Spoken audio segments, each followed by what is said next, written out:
There was a highway robber, a thief, very famous at his time. He was in love with one girl, and he had the habit of sneaking into her house some way and watching her, observing her for some time.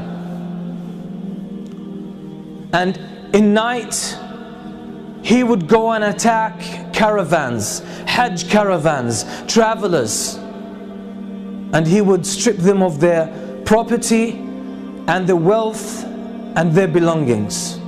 He was notorious to the extent that a lot of the caravans most of the time would change route to avoid that area.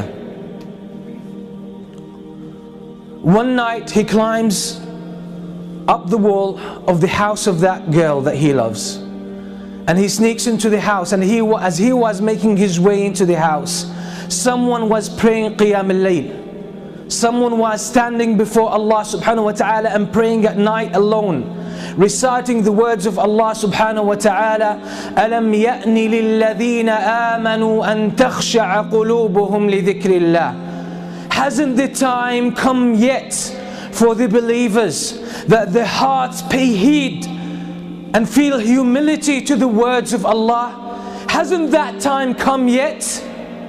And the words shook him and grabbed his heart, and he was moved deep inside. It hit a chord. He started thinking about these words, and he forgot the main reason why he came to this house. And the only response that was on his tongue, his spontaneous response, was Bala ya Rabbi qad an. Indeed, my Lord, the time has come.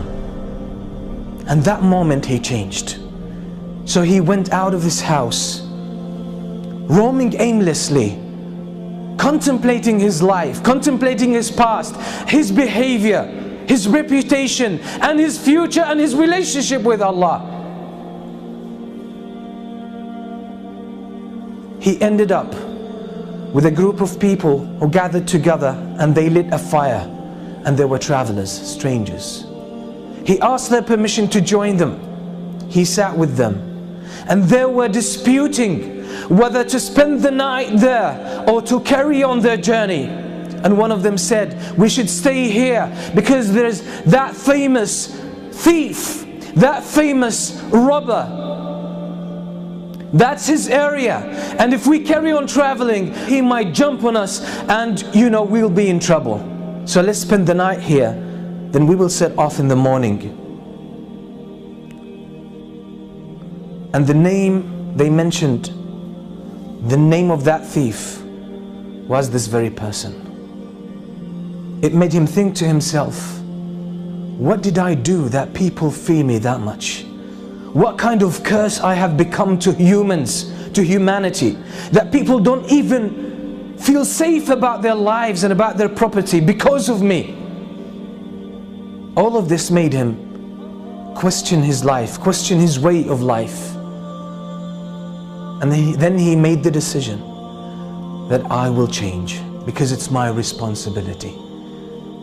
It's not someone else's responsibility to change me and set me on the right course.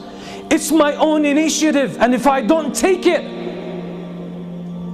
it might never happen, and I will face the consequences on the day of judgment.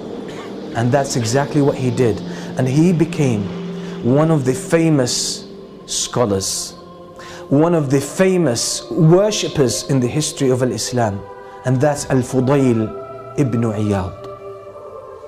That's the story of Al-Fudayl ibn Iyad. Until today, the books that talk about our relationship with Allah subhanahu wa ta'ala, how to purify ourselves, how to become better Muslims, better believers, have dozens of his beautiful statements full of wisdom.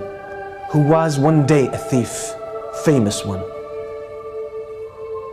What does that tell us? Is that it's our responsibility to change. Life in general is about change.